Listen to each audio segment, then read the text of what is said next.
아버지께 참되게 예배하는 자들은 영과 진리로 예배할 때가 오나니 곧 이때라. 아버지께서는 자기에게 이렇게 예배하는 자들을 찾으시느니라. 하나님은 영이시니 예배하는 자가 영과 진리로 예배할지니라. 아멘.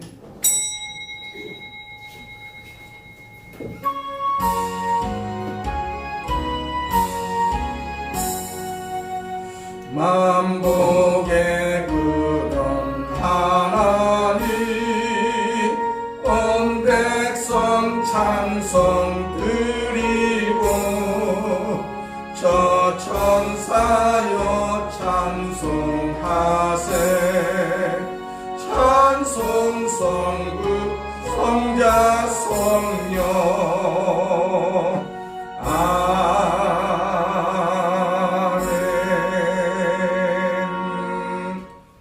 전능하사 천지를 만드신 하나님 아버지를 내가 믿사오며 그 외아들 우리 주 예수 그리스도를 믿사오니 이는 성령으로 잉태하사 동정녀 마리아에게 나시고 본디오 빌라도에게 고난을 받으사 십자가에 못 박혀 죽으시고 장사한 지 사흘 만에 죽은 자 가운데서 다시 살아나시며 하늘에 오르사 전능하신 하나님 우편에 앉아 계시다가 저리로서 산자와 죽은 자를 심판하러 오시리라.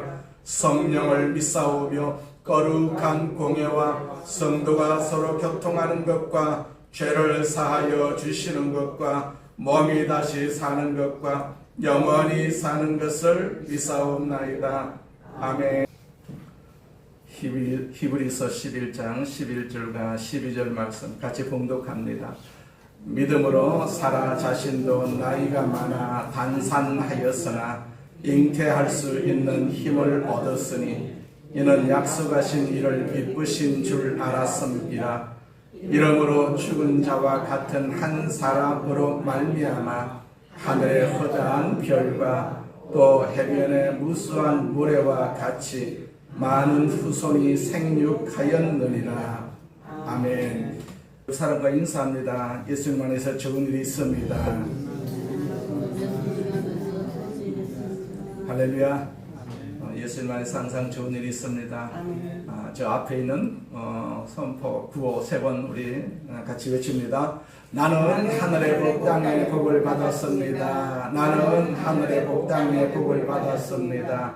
나는 하늘의 복 땅의 복을 받았습니다. 아멘. 하나님께서 우리에게 날마다 복 주심을 믿습니다. 잠시 기도하겠습니다. 전능하신 하나님 아버지 감사합니다. 우리에게 날마다 이 복을 주시고 이 복을 통해서 찬송하게 하시고 영광을 돌리게 하심을 감사합니다. 우리 하나님께서 우리 반석이 되시고 우리 요새가 되어 주셔서 우리를 굳건하게 하시고 우리를 지켜주심을 감사합니다. 지난 한 주간 또 하나님께서 이렇게 지켜주셔서 건강으로 같이 만나게 하여 주옵시고 이렇게 예배 드리게 하심을 감사합니다. 이 모든 것이 다 하나님의 은혜 가운데 성령님께서 같이 하여 주셔서 영광을 돌리는 귀한 모습 되게 하여 주옵소서. 이 예배 가운데 주께서 성령으로 오셔서 함께 하여 주심을 감사합니다. 세미교회를 기억하시고 기도하시는 우리 모두에게 은혜 베풀어 주시고 이 자리에 참석하지 못한 우리 성도들에게도 동일한 은혜와 축복이 있게 하여 주옵소서. 예수님의 이름으로 기도드립니다. 아멘.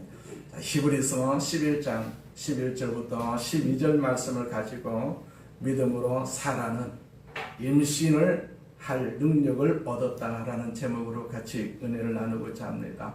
옛날에 TV 프로에서 할머니 할아버지들이 나와가지고 이렇게 단어 퀴즈를 맞추는 그런 프로그램이 있었어요. 어느 한 노 부부에게 천생연분이라는 단어가 문제로 주어졌어요. 할머니가 그 단어를 열심히 이렇게 설명을 하고 그 할아버지가 그 단어를 그 앞에서 알아맞추는 그런 프로그램입니다. 그런데 할아버지가 영 알아맞추지를 못합니다. 맞추지를 못합니다. 그러니까 할머니가 너무 답답하지 않겠습니까? 그래서 그 낮은 소리로 할아버지에게 이렇게 말합니다. 우리 사이. 그랬어요. 그러자 할아버지는 잠시 생각하시더니 확신에 찬 목소리로 이렇게 대답을 하셨습니다. 왼수. 그러니까 방청객들이 이제 박장대소를 합니다. 당황한 할머니가 이제 그 단어가 아니잖아요. 두 글자가 아니고 네 글자. 그 방청객들이 막 웃어대니까 할아버지도 긴장을 하셨어요. 그 잠시 무엇인가 깊이 생각을 하시더니 역시 자신감에 찬 목소리로 평생 왼수 그렇게 대답을 하더랍니다. 그날 그 프로를 방청한 모든 분들이 배꼽을 잡고 웃었던 그런 프로가 있었습니다. 물론 그 노부부가 평생 동안 원수로 살아오셨다면 어떻게 그 프로에 나왔겠습니까? 그러나 우리의 삶을 뒤돌아보면서 표현은 안 하지만 서로 원수로 살아온 그런 사이가 많이 있다고 봅니다. 적하고 같이 살고 있는 그런 경우가 많이 있지 않겠어요? 적과의 동침이라는 그런 영화도 몇 편이 있는 것을 알 수가 있어요. 자, 여기서 우리가 한번 생각을 해보고자 하는 것은 우리들도 때로 이 노부부처럼 착각 속에서 신앙생활을 하고 있지 않은가 하는 것입니다. 한쪽은 평생 인꼬부부로 여기면서 살아왔는데 다른 한쪽은 평생 원수로 여기면서 살고 있는 부부가 있을 수가 있듯이 자신은 믿음이 참 좋은 교인이라고 자평을 하면서 교회 생활을 하고 있는데 하나님 편에서는 평생 초신자 그 태를 벗어나지 못하고 이랬다 저랬다 감정에 치우치는 그러한 성도로 기억될 수도 있지 않겠느냐라는 생각을 가질 수가 있어요. 여기 우리 히브리서 11장은 여기에 기록된 모든 사람들은 한결같이 그 믿음의 모범과 신앙의 귀한 발자취를 남긴 그런 사람들이 기록이 되어 있어요. 그들은 믿음의 영웅이었습니다. 믿음의 본을 그들의 삶 속에 남겼습니다. 아브라함이 믿음의 아버지라면 우리가 오늘 살펴볼 사라는 믿음의 어머니입니다. 아브라함 가문의 기적과 축복은 아브라함의 믿음을 통해서 왔다는 사실을 우리는 잊을 수가 없지 않겠어요? 그래서 이 믿음의 장이 우리에게 필요한 것이고 또 여기에 나오는 믿음의 사람들의 모습이 우리에게 귀감이 되고 있어요. 우리가 믿음의 사람이 되어야 되는 것이죠. 우리 권사님, 우리 장로님, 또 우리 안수 집사님, 우리 집사님들이 다 믿음의 도구가 되어야 됩니다. 믿음으로 살아가야만이 그 후손들이 나중에 잘 될 수가 있다는 사실을 우리는 알 수가 있지 않겠어요? 성경에서는 뭐라고 말씀하셨습니까? 우리가 믿음으로 걸어가게 되면 천대까지 그 복을 주시겠다. 그렇게 말씀을 하셨어요. 그렇기 때문에 이 믿음이 굉장히 중요한 것입니다. 오늘 본문에서 히브리서 기자도 이렇게 말을 합니다. 11절 말씀에 보니까 믿음으로 사라 자신도 나이가 많아 단산하였으나 잉태할 수 있는 힘을 얻었으니 이는 약속하신 이를 미쁘신 줄 알았음이라. 자, 미쁘다라는 말은 신실하다라는 뜻을 가지고 있어요.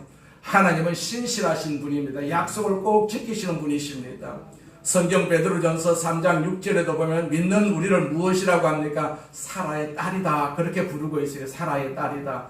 그의 딸이 된 것입니다. 사라의 딸이 된 것입니다. 갈라디아서 4장 31절에서는 우리를 여자의 자녀, 즉 사라의 자녀라고 말하고 있어요. 우리는 여종의 자녀가 아니고요. 자, 자유 있는 여자의 자녀다 그렇게 성경에서 말씀하고 있어요. 그래서 사라가 우리 믿음의 어머니입니다. 믿음의 어머니. 자, 오늘 우리는 믿음의 교훈을 묵상하면서 특별히 믿음의 어머니라고 불리우는 사라의 믿음에 대해서 같이 말씀을 나누고자 합니다. 첫째로 사라의 생애 중에도 믿음의 의심이 있었습니다. 그가 바로 믿음에 성공한 사람은 결코 아닙니다. 오늘 본문은 믿음으로 사라 자신도 그렇게 시작하고 있지만은 우리가 창세기의 기사를 읽어보면 사라가 이 믿음에 도달하기 전까지 많은 의심을 가졌음을 보여주고 있어요. 또한 성경은 이 사라가 이 의심을 어떻게 극복하고 아주 위대한 믿음에 도달했는가도 보여주고 있어요. 자, 하나님께서는 아브라함에게 이삭을 주시겠다고 이 약속을 하실 때 아브라함 나이가 100세에서 1살 모자라는 90살입니다. 그 장면이 바로 창세기 17장 15절에서 17절까지 기록이 되어 있거든요. 하나님이 또 아브라함에게 이르시되 네 아내 사레는 이름을 사레라 하지 말고 사라라 하라. 내가 그에게 복을 주어 그가 내게 아들을 낳아 주게 하며 내가 그에게 복을 주어 그를 여러 민족의 어머니가 되게 하리니 민족의 여러 왕이 그에게서 나리라. 아브라함이 엎드려 웃으며 마음속으로 이르되 100세 된 사람이 어찌 자식을 낳을까? 사라는 90세니 어찌 출산하리요 하고 그렇게 기록을 하고 있어요. 이 말씀을 들은 아브라함이 어떻게 웃지 않을 수가 있겠습니까? 이때의 웃음은 차라리 어처구니가 없는 그런 웃음이었을 것입니다. 그래서 아브라함은 이렇게 말을 하지요. 하나님께 아뢰되 이스마엘이나 하나님 앞에 살기를 원하나이다. 무슨 말입니까? 하나님, 내 계집종 하갈에게서 얻은 이스마엘이라는 아들이 있는데, 자, 이 이스마엘이 나의 혈통을 이어나갈 것입니다. 이게 아브라함의 반응이었습니다. 자, 아브라함에게 하나님께서 자식을 주겠다고 약속을 하셨는데, 형편상 그 자식을 얻을 수가 있는 그런 실정이 아니지 않겠어요? 그래서 이미 하갈로부터 얻은 아이가 있기 때문에 이 아이가 내 후손이 될 것이다. 그렇게 아브라함은 생각을 하고 있었던 것이죠. 사라의 반응은 또 어땠습니까? 사라도 이 하나님 말씀을 들었어요. 성경 창세기 18장 12절에서 사라가 이렇게 반응을 합니다. 나는 기력이 다 쇠진하였고 나의 남편도 늙었는데 어찌 나에게 자식을 보는 그런 즐거운 일이 있으랴. 속으로 웃으면서 중얼거렸어요. 여기서 하나님과 아브라함과 사라 사이에 그 웃음에 관한 논쟁이 이렇게 벌어집니다. 하나님 뭐라고 말씀하셨어요? 창세기 18장 13절에서 15절에 그때 주님께서 아브라함에게 말씀하셨다. 어찌하여 사라가 웃으면서 이 늙은 나이에 내가 어찌 아들을 낳으려 하느냐? 나 주가 할 수 없는 일이 있느냐? 다음에 이맘때 내가 다시 너를 찾아오겠다. 그때 사라에게 아들이 있을 것이다. 사라는 두려워서 거짓말을 합니다. 저는 웃지 않았습니다. 그러나 주님께서 말씀을 하시죠. 아니다, 너는 웃었다. 하나님 말씀을 우습게 여겼다는 얘기죠. 자, 하나님께서 아브라함과 사라에게 자식을 주겠다고 약속하셨을 때 그들은 모두 웃었어요. 어처구니가 없으니까, 그런 일이 있을 수가 없으니까 현실적으로 웃었어요. 그러나 얼마 후에 때가 찼을 때 약속하신 그대로 이 아브라함의 집안에 아들이 태어납니다. 아브라함과 사라는 그 아들의 이름을 이삭이라고 지었어요. 그 이름의 뜻이 웃었다라는 뜻입니다. 이삭의 이름이 이제 웃었다라는 뜻을 가지고 있어요. 그 아브라함과 사라에게도 인간이면 누구나 가질 수가 있는 이런 의심이 있었어요. 하나님 말씀을 하셨지만 의심이 생겼어요. 그들이 가졌던 그러한 의심은 우리가 신앙생활에서 가질 수 있는 동일한 의심이라고 할 수가 있습니다. 성경은 결코 이런 의심을 정죄하지는 않습니다. 누구나 의심할 수가 있습니다. 우리들의 마음속에도 한때는 반드시 의심이 있었습니다. 이 의심은 바로 믿음의 벽이라고 할 수가 있어요. 믿음의 벽. 그러나 이 의심은 극복될 수가 있습니다. 어떻게 이 의심을 극복할 수가 있습니까? 아브라함과 사라는 하나님의 전능하심과 하나님의 그 신실하심을 경험하면서 이 의심을 넘어설 수가 있었습니다. 창세기 17장 19절에 보면 하나님이 이르시되 아니라 네 아내 사라가 내게 아들을 낳으리니 너는 그 이름을 이삭이라 하라. 내가 그와 내 언약을 세우리니 그의 후손에게 영원한 언약이 되리라. 그 약속을 허락해 주셨어요. 이 말씀은 하나님의 신실하심에 대한 하나님 자신의 확인이거든요. 확인이십니다. 즉 내가 약속했으니까 내가 반드시 실행한다는 것입니다. 창세기 18장 14절에 보면 나 주가 할 수 없는 일이 있느냐? 그 말씀은요, 하나님의 전능하심에 관한 하나님 자신의 선언이거든요. 하나님은 능히 하지 못할 일이 하나도 없습니다. 내가 병들어서도 하나님께 기도하면 하나님께서 고치시고요. 내가 자녀가 없다 할지라도 하나님 앞에 기도하면 하나님께서 자녀도 주시는 분이시거든요. 마침내 그분이 과연 전능하신 하나님이라고 약속하신 바를 반드시 실행하시는 신실한 하나님이시라면 비록 아이를 가질 수가 있는 나이가 오래전에 지냈다 할지라도 가능할 수가 있다는 그 믿음이 아브라함과 사라의 마음에 생겨서요. 이 믿음은 믿음의 벽인 의심을 무너뜨릴 수가 있었던 것이죠. 마틴 루터는 이런 말을 했습니다. 당신이 하나님을 참으로 믿는다면 어떻게? 라고 하는 질문을 십자가에 못 박아야 한다. 그런 말을 했어요. 우리가 진실로 하나님의 전능하심과 그 신실하심을 믿는다면 당장은 그렇게 행하시는 이유를 납득할 수가 없지만은 어떻게 이럴 수가 있습니까? 이렇게 물어서는 안 된다. 그렇게 성경에서 가르치고 있다는 얘기죠. 참 신앙은 하나님을 믿음으로 의심을 극복할 수가 있습니다. 사라는 전능하신 하나님의 거룩한 말씀에 부딪히면서 믿음으로 의심을 넘어설 수가 있었습니다. 우리가 믿음을 가질 수가 있는 것은 오직 주의 말씀밖에 없습니다. 말씀은 살아있거든요. 영원토록 동일하다라고 말씀하셨습니다.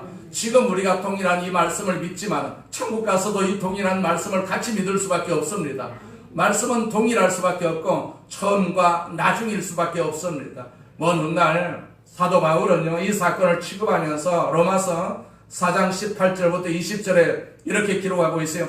아브라함은 믿음이 사라진 때에도 바라면서 믿었으므로 너희 자손이 이와 같이 많아질 것이다 하신 말씀대로 많은 민족의 조상이 되었습니다.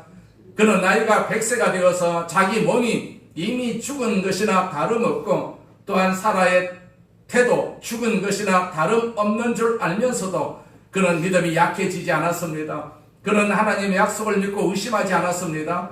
오히려 그는 믿음이 굳세어져서 하나님께 영광을 돌렸습니다. 그렇게 기록을 하고 있어요. 이렇게 신약의 사도 바울도 역사가 많이 흐른 뒤에 이 사건을 취급하면서 처음에 의심을 이렇게 기록하지 않고요, 나중에 믿음만을 이렇게 기록하는 것을 볼 수가 있어요. 무슨 말입니까? 하나님 우리의 잘못을 잊어주십니다. 우리의 불신앙을 잊어주십니다. 하나님 우리의 모든 실수를 모른 척하고 그냥 지나가십니다. 그리고 마침내 우리가 어떤 결론에 도달했는가를 중시하고 계신다라는 얘기입니다. 결론이 굉장히 중요합니다. 아브라함과 사라도 처음에는 의심했어요.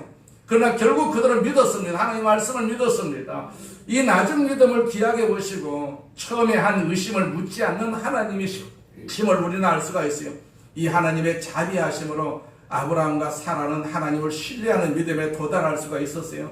그 믿음의 벽을 어떻게 극복할 수가 있었는지 사라는 보여주고 있지 않겠어요? 하나님이 하시는 이 말씀, 우리가 같이 나누는 이 말씀이 살아있는 말씀이고 생명이 있는 말씀입니다. 그렇기 때문에 이 말씀을 믿는 것이 굉장히 중요하거든요. 우리 신앙생활은요, 믿음보다도 말씀이 먼저입니다. 말씀을 우리가 믿어야만이 믿음이 생길 수가 있다는 얘기죠. 둘째로 사라는 약속의 말씀을 믿었어요. 오늘 본문에 보면 사라의 믿음의 대상이 누구입니까? 약속하신 하나님이시죠. 사라의 믿음의 근거는 무엇입니까? 하나님의 약속이었어요. 약속. 자, 사라의 믿음의 대상과 근거는 뚜렷했지 않겠어요? 분별 없이 믿은 것이 아닙니다. 참된 신앙은 맹목적인 미신과 구별이 됩니다. 미신이라는 것이 무엇입니까? 사실이 아닌 것을 사실처럼 착각하고 믿는 것이 미신이거든요. 불신앙은 또 무엇입니까? 사실이 분명한데도 불구하고 믿지 않는 것이 불신앙입니다. 그렇다면 신앙이란 무엇입니까? 사실을 사실대로 믿는 것입니다. 참된 신앙은 믿음의 분명한 객관적인 기초를 요구합니다. 사라는요, 약속하신 하나님을 믿었어요.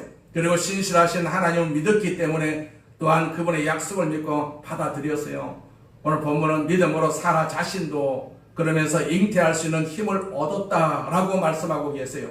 사라는 하나님 약속을 받았습니다. 하나님께서 아들을 주시겠다고 말씀하셨기 때문에 불가능했지만, 자기 신체를 바라볼 때는 불가능했지만 하나님이 하시면 그럴 수가 있다라는 믿음을 갖기 시작한 것이죠. 이 하나님의 약속의 말씀이 없다면 자손이 있을 수도 없지 않겠습니까? 오늘 본문 말씀은 자신이 있고 자손이 있고 없음에 대한 것이 아닙니다. 자손을 주시고 안 주시고는 하나님의 주권에 속한 것이죠. 이 말씀의 강조점은 하나님께서 약속을 하셨을 때 그 사라가 약속의 말씀을 믿었다는 사실입니다. 믿었다. 물론 하나님께서 우리에게 그렇게 말씀을 하셨다면 우리가 믿어야 되죠. 우리에게 그렇게 약속을 하셨다면 우리가 믿어야 됩니다. 하나님의 말씀을 무조건 믿어야 됩니다. 어떤 한 부인이 있었는데 이 부인은 의사 부인이었어요.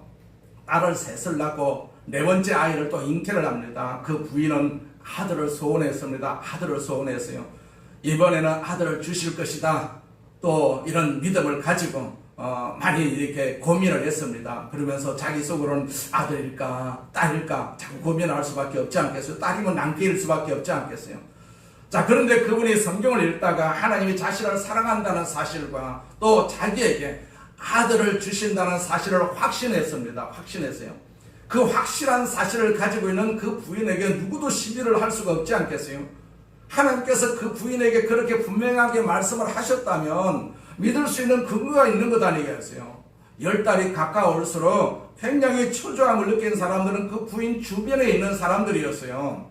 그런데 결국 아들을 얻었어요. 하나님이 이렇게 바라는 아들을 주실 수가 있습니다. 내가 바라면 하나님께서 주신다라는 사실입니다. 바라지 않기 때문에 우리가 얻지 못하는 것이지, 계속해서 우리가 눈이 아프도록 바라고 있으면 얻을 수가 있다는 얘기입니다. 자, 그러나 이 본문 말씀의 중요한 초점은 하나님께서 약속하셨기 때문에 그 말씀을 믿었다는 것입니다. 믿었다. 이것은 90세가 넘는 여자에게 바랄 수가 없는 일이었지 않겠어요? 사라에게 보여지는 상황은 잉태란 도저히 불가능한 것이었어요. 믿음이라는 것이 무엇입니까? 믿음은 바라는 것들의 확신이다. 보이지 않는 것들의 증거다. 그렇게 말씀하셨어요.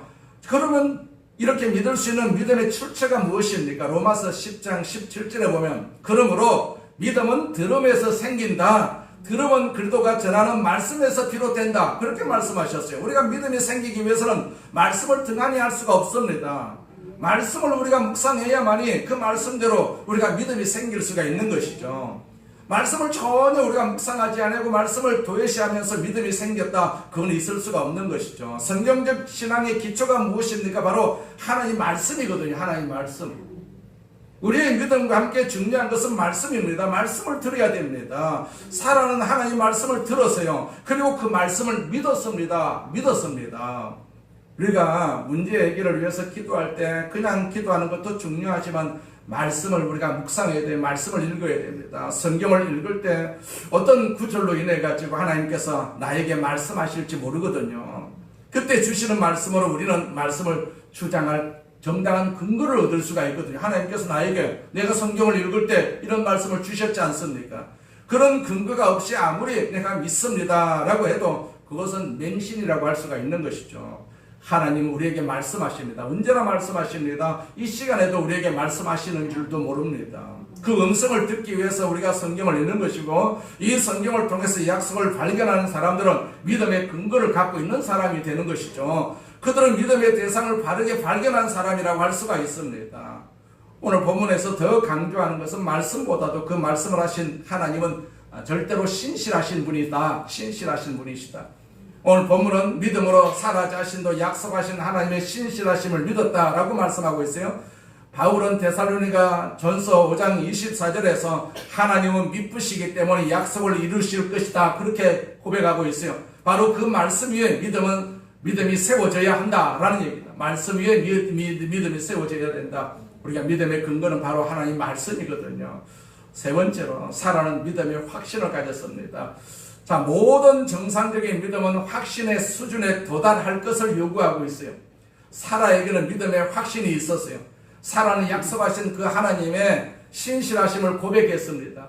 여호수아 2장 9절에 보면 기생 라합이라는 사람이 있었는데 그 이스라엘의 두 정탐꾼을 숨겨주면서 이런 말을 하지요. 여호와께서 이 땅을 너에게 주신 줄을 내가 아노라 그랬어요. 알기 때문에 그 정탐꾼을 숨겨줍니다. 정탐꾼을 숨겨줬다가 걸리게 되면은 그는 죽을 수밖에 없지 않겠어요. 자, 이것은 하나님의 경륜과 섭리에 대한 라합의 확신이죠. 확신. 들었던 소문의 확신이었어요. 모든 신앙인에게 내가 아노라 하는 수준에 도달할 것을 성경은 요구합니다. 우리는 하나님과 우리 사이에 있어서 흔들릴 수가 없는, 무너질 수가 없는, 빼앗길 수 없는 관계라는 사실을 우리가 확신할 수가 있지 않겠어요? 바울은 디모데후서 1장 12절에 내가 또 이 고난을 받되 부끄러워하지 아니하면 내가 믿는 자를 내가 알고 또한 나의 의탁한 것을 그날까지 그가 능히 지키실 줄을 확신함이라 그렇게 고백하고 있어요. 사도 요한은 요한일서 5장 13절에 내가 하나님의 아들의 이름을 믿는 너희에게 이것을 쓰는 것은 너희로 하여금 너희에게 영생이 있음을 알게 하려 함이라 그렇게 기록을 하고 있습니다. 우리가 정말로 예수 그리스도를 구주와 주님으로 믿는 것이 사실이라면 우리는 영생을 갖고 있음을 알아야 되죠. 영생을 갖고 있음을. 하나님은 우리가 나는 영생을 소유하고 있습니다. 이 사실을 나는 압니다. 그렇게 고백하기를 원하고 계세요. 여러분의 믿음에 이 고백이 있어야 되거든요. 이 고백이 있어야 됩니다. 영생이다. 나는 천국 간다. 나는 지금 죽어도 천국 간다. 내가 영원한 생명을 소유하고 있는 하나님의 자녀다라는 이 고백이 굉장히 필요한 것이거든요. 이 고백이 있어야만이 마귀가 틈을 타지 못합니다. 예수 믿는 분들이 불신자들에게 이런 말을 하죠. 나는 구원받았다. 나는 영생을 얻었다. 이런 확신 있게 고백을 합니다. 그런 불신자들은 이렇게 생각할 수가 있습니다. 사람이 어떻게 저렇게 교만할 수가 있는가? 어떻게 구원을 받고 영생을 얻었다는 사실을 저렇게 자신 있게 고백할 수가 있느냐? 제가 만약에 저희 아버지께 이렇게 말한다면 겸손하다고 하시겠습니까? 아버지, 제가 아버지 자식이라는 사실을 잘 알지 못합니다. 제가 확신이 안 됩니다. 확신이 안 섭니다. 라고 한다면 그것이 겸손한 고백이겠습니까? 제가 그 아버지의 아들이라면 그 아버지와 저와의 관계, 피와 생명으로 맺어진 관계를 아무도 끊을 수가 없습니다. 그렇게 고백을 할 것 아니겠어요? 그러면 우리 아버지는 그렇다, 내 사랑한 아들아, 그렇게 칭찬하실 수밖에 없지 않겠어요? 우리가 구원을 받았다는 사실을 간증하는 것은 하나님과 우리 사이가 끊을 수 없는 관계로 맺어져 있음을 고백하는 것이거든요. 이 고백을 하는 것이 왜 타당하지 못합니까? 만약 나는 구원을 받았다라는 고백이 불가능하다면 그 사람은 정상적인 그리스도인으로 간주할 수가 없는 것 아니겠어요? 우리가 주의 피로 죄사함을 받은 것이 분명하다면 믿음의 고백은 얼마든지 가능합니다. 우리가 믿음으로 날마다 고백을 해야 됩니다. 예수 믿는 사람은 믿음이 중요하거든요. 말씀을 우리가 묵상하고 그 말씀을 믿음으로 말미암아서 믿음이 생기는 것이고 또 고백이 생길 수밖에 없지 않겠어요? 이 고백하는 것이 굉장히 중요합니다. 고백을 하지 않고 가만히 있으면요, 마귀가 우리를 틈탈 수밖에 없는 것입니다. 우리가 스스로도 악한 질병은 내 몸에서 떠나갈지어다, 저주는 떠나갈지어다, 우리 자녀들은 잘 될 것이다, 자꾸 이렇게 축복을 해야 됩니다. 그런 고백이 우리에게 있어야 됩니다. 고백하면 고백대로 되고 고백의 그 열매를 맺을 수가 있는 것이죠. 바울은 로마서 4장 21절 이하에 이렇게 말씀합니다. 약속하신 그것을 또한 능히 이루실 줄로 확신하였으니 그러므로 그것이 그에게 의로 여기셨느니라, 그런 말씀이 있습니다. 아브라함을 확신했어요. 그래서 하나님께서 아브라함을 의로 여기셨다, 그렇게 말씀하고 있어요. 확신하지 못하는 이유에 대해서 어떤 분은 이렇게 말합니다. 제가 구원을 간직하지 못하고 혹 잃어버리면 어떻게 됩니까? 자, 만일 우리가 구원을 잃어버릴 수가 있다면 그것은 하나님의 위신과 명예와 영광의 훼손이라고 할 수가 있지 않겠어요? 왜냐하면 하나님의 영광의 말씀이 우리가 그리스도 안에서 구원을 얻었을 때 결코 잃어버릴 수 없다는 사실을 무수히 성경에서 약속을 하셨어요. 우리가 하나님의 자녀가 되었을 때 아무도 하나님과 우리 사이의 관계를 끊을 수가 없다라고 성경에서 말씀하고 있어요. 이 사실에 대한 확신을 성경은 우리에게 요구하고 있거든요. 그래서 사라는 아름다운 믿음의 모범을 우리에게 보여준 것이죠. 하나님을 확실하게 믿었어요. 구원을 생각하는 사람들이 많이 있습니다. 구원을 생각하는 사람, 구원은 생각하는 것으로 이루어지지 않습니다. 어느 시대를 막론하고 생각보다 하나님은 확신에 찬 사람들을 요구하거든요. 성경 말씀에 확신을 가져야 됩니다. 이 말씀을 확실하게 우리가 믿어야 됩니다. 성경 말씀을 믿어야 합니다. 우리는 계시된 성경의 말씀에 근거해서 이 확신을 항상 고백할 수가 있어야 됩니다. 이 고백이 굉장히 중요합니다. 내가 이 교회를 다녀도 고백하지 못하면 그거는 성도라고 할 수가 없는 것 아니겠어요? 그렇기 때문에 우리가 항상 우리가 말씀을 가지고 묵상하면서 고백하고 또 교회 와서 말씀을 들으면서 그 말씀을 생각하면서 자꾸 고백을 해야 되죠. 내가 하나님의 자녀라는 사실을 자꾸 고백을 해야 돼요. 네 번째로 사라는 결과적으로 믿음의 보상을 받았어요. 히브리서 11장 12절 말씀에 보니까 이러므로 죽은 자와 같은 한 사람으로 말미암아 하늘의 허다한 별과 또 해변의 무수한 모래와 같이 많은 후손이 생육하였느니라. 쉬운 성경으로 읽으면 그래서 죽은 사람이나 다름없는 한 사람에게서 하늘의 별과 같이 많고 바닷가의 모래와 같이 셀 수 없는 많은 자손이 태어나게 되었습니다. 그렇게 말하고 있어요. 그 사람이 누굽니까? 사라입니다. 사라가 받은 믿음의 보상을 여기에서 기록을 하고 있어요. 하나님은 사라의 믿음을 보상하셨어요. 믿음을 보상하셨습니다. 사라의 믿음으로 불가능한 것을 가능하게 하셨어요. 없는 것을 있게 하시는 하나님께서 약속하신 그대로 하늘의 별과 바닷가의 모래처럼 많은 자손을 주셨어요. 사라에게. 얼마나 아름답고 영광스러운 하나님의 보상입니까? 하나님은 언제나 보상합니다. 우리가 이 자리에 앉아있는 것도 하나님께서 보상을 하십니다. 절대로 하나님 공짜가 없습니다. 내가 하나님 앞에 1시간이라도 무릎을 꿇고 기도하면 또 1시간에도 말씀을 묵상하면 그에 대한 보상이 반드시 있습니다. 반드시 하나님 보상합니다. 세상은 우리를 보상하지 않는다 할지라도 하나님은 언제나 보상을 하시는 분이시거든요. 히브리서 기자는 11장 6절에서 믿음이 없이는 기쁘시게 못하나니 하나님께 나아가는 자는 반드시 그가 계신 것과 또한 그가 자기를 찾는 자들에게 상 주시는 이심을 믿어야 할지니라, 그렇게 말하고 있어요. 어떤 사람은 이렇게 말을 합니다. 상 받기 위해서 예수 믿느냐? 나는 그런 유치한 그런 신앙을 갖기를 원하지 않는다. 자, 이런 생각을 하는 사람은 타락했기 때문에 그런 말을 할 수가 있습니다. 자, 우리가 어린 시절 한번 돌아가 보세요. 순수했던 그 어린 시절로 돌아가 생각을 해보세요. 상을 받는다는 사실 앞에서 우리의 가슴이 얼마나 두근거리고 흥분이 됐습니까? 선생님이 주시는 상 때문에, 아니면 부모님이 주시는 칭찬 때문에 우리가 얼마나 열심히 공부하려고 노력을 했습니까? 그 삶은 우리가 순수한 감동과 아름다움으로 가득 채워졌습니다. 그런데 지금은 상을 준다 해도 별로 감동하지 않습니다. 철저하게 타락한 증거라고 볼 수가 있는 것이죠. 바울은 이 상을 기다렸습니다. 이 상을 기다렸어요. 빌립보서 3장 14절에 바울은 이런 말을 하지요. 그래도 예수 안에서 하나님께서 위로부터 부르신 그 부르심의 상을 받으려고 목표점을 바라보고 달려가고 있다라고 바울은 자기에게 그렇게 말하고 있어요. 인생의 황혼이 가까운 날, 아직도 바울은 나는 하나님이 나를 위해서 예비하신 그 영광스러운 상급을 위해서 달려간다, 그렇게 고백을 합니다. 물론 상을 위해서 예수를 믿는다는 것은 이기적일 수도 있습니다.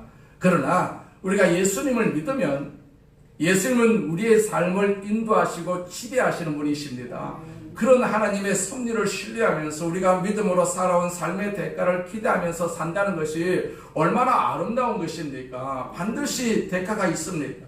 하나님께서는 상을 기대하라고 우리에게 요구하고 계세요. 천국에는 상이 우리를 기다리고 있다라고도 말씀하고 계세요. 우리가 이 땅에서 어떻게 사느냐에 따라서 천국의 상을 받을 수도 있고 또 받지 못할 수도 있어요. 우리도 바울처럼 하늘의 상 받기를 세상의 어떤 일보다도 더욱더 노력을 해야 되거든요. 천국에서 상이 없으면 어떻게 살아갈 수가 있어요? 못 살거든요. 살아는 믿음에 대한 영광스러운 보상으로 마침내 열국의 어머니가 되었어요. 아니, 한 걸음 더 나아가서 그녀의 자손 중에 우리 예수 그리스도가 탄생하는 것을 볼 수가 있지 않겠어요? 예수님을 탄생시킨 메시아의 가문의 핏줄을 형성시킨 자랑스러운 어머니죠. 이것이 하나님의 보상이었어요. 사라의 믿음의 보상이었습니다. 약속이 성취될 때 누가 제일 감격을 합니까? 하나님의 약속이 역사와 개인을 통해서 성취될 때 제일 감격하는 사람은 그 약속을 받은 사람이지 않겠어요? 약속을 받은 사람. 구약 성경을 보면 메시아가 오신다는 약속이 수없이 증거가 되었어요. 드디어 이 땅에 메시아가 오셨어요. 누가 제일 흥분하겠습니까? 그 약속을 믿고 주님을 기다리던 사람들이었지 않겠습니까? 그 마가의 다락방에 성령님이 임했을 때 누가 제일 기뻐했습니까? 그 약속을 믿은 사람들이 제일 기뻐할 수밖에 없었지 않겠어요? 약속에 대한 믿음, 이것이 우리의 삶에 있어서 신앙의 감격을 가져다 줍니다. 하나님이 토해버리고 싶은 사람은 누굽니까? 신앙의 감격이 없는 사람, 신앙의 감격이 없는 사람. 신앙의 감격은 매우 소중합니다. 우리가 이 말씀을 믿고 고대할 때 이 말씀은 우리를 흥분하게 하거든요. 우리는 말씀을 통해서 흥분을 좀 가져야 됩니다. 사람이 좀 흥분하게 되면 이렇게 여러 가지 그런 기관이 이렇게 생성을 한다라고 말하고 있지 않겠어요? 사라의 믿음에 하나님의 보상이 있었어요. 보상이 있었습니다. 그것은 약속의 성취이고 믿음에 대한 영광스러운 축복입니다. 이 축복이 아브라함과 사라의 삶을 복되게 만들었습니다. 우리도 주 앞에 서는 그날이 있어요. 그날 우리가 받을 영광스러운 보상을 우리가 항상 기대를 해야 되지 않겠어요? 항상 기대를 해야 됩니다. 위에서 부르신 부름의 상급을 위해서 바울처럼 우리가 쫓아가야 되거든요. 자랑스러운 그날을 바라보고 하나님이 약속하신 말씀을 찾아 읽으면서 그 말씀을 근거로 삶을 사는 사람들은 바로 믿음의 사람들이지 않겠어요? 하나님 오늘도 내일도 이런 믿음을 가진 사람들을 요구하고 있어요. 찾고 계십니다. 우리가 믿음으로 살아야 됩니다. 내가 아무리 고통스럽다 할지라도 이 믿음을 버리게 되면 하나님의 축복을 받을 수가 없지 않겠어요? 이스라엘 백성들이 광야에서 40년 동안 생활할 때 믿음으로 살지 못한 사람들이 많이 있었어요. 그런 사람들은 가나안 땅에 못 들어갔다, 그렇게 말씀하고 있지 않겠어요? 그 척박한 땅에 하나님만 바라보고 살아야 되는데 척박한 땅을 바라보고 사니까 그냥 불평과 불만을 가지고 원망 불평을 하니까 결과적으로 하나님께서 그들을 버리시는 것을 볼 수가 있습니다. 우리가 말씀을 내 마음속에 새기게 되면 절대로 불만도 없고 불평도 없고 항상 우리가 순전한 마음을 가지고 주님 앞에 순종할 수밖에 없을 줄로 믿습니다. 자, 이런 사람이 바로 하나님의 축복을 받고 응답을 받거든요. 하나님께서 우리 모두에게 이런 응답을 주시기를 주의 이름으로 축원을 드립니다. 전하신 하나님 아버지 감사합니다. 우리 아버지 하나님께서 우리를 사랑하시고 우리를 축복하여 주시고 우리와 함께 계심을 감사합니다. 우리가 주의 자녀라는 사실을 다시 한번 깨닫게 하여 주시고 고백하오니 우리 아버지 하나님께서 이 시간에 은혜 베풀어 주시고 우리의 고백을 들으시고 우리를 축복하여 주옵소서. 우리에게 응답하여 주시옵소서. 살아계신 하나님입니다. 우리가 응답을 바랍니다. 세상에서 우리가 살면서 하나님 주시는 응답으로 살기를 원하고 그 응답을 통해서 기뻐하고 즐거워하고 찬송하기를 원하오니 부디 오늘 우리 모두에게 응답을 주시옵소서. 그래서 주 앞에 쓰임받고 주님 앞에 영광을 돌리는 귀한 삶이 되게 하여 주옵소서. 예수님의 이름으로 기도드립니다. 전능하신 하나님 아버지 감사합니다. 감사합니다. 주님으로 영광을 받으시옵소서. 우리 아버지 하나님 영광을 받으시옵소서. 영광을 받으시옵소서. 우리를 축복하심을 감사합니다. 우리를 축복하심을 감사합니다. 우리를 축복하심을 감사합니다. 우리를 축복하심을 감사합니다. 우리를 택하여 주심을 감사합니다. 하나님의 자녀로 삼아주심을 감사합니다. 아버지 하나님 사라를 택하신 것처럼 우리를 택하심을 감사합니다. 천국 백성으로 삼아주심을 감사합니다. 우리가 어디를 가든지 무엇을 하든지 천국 백성이라는 사실을 항상 고백할 수 있는 믿음이 우리가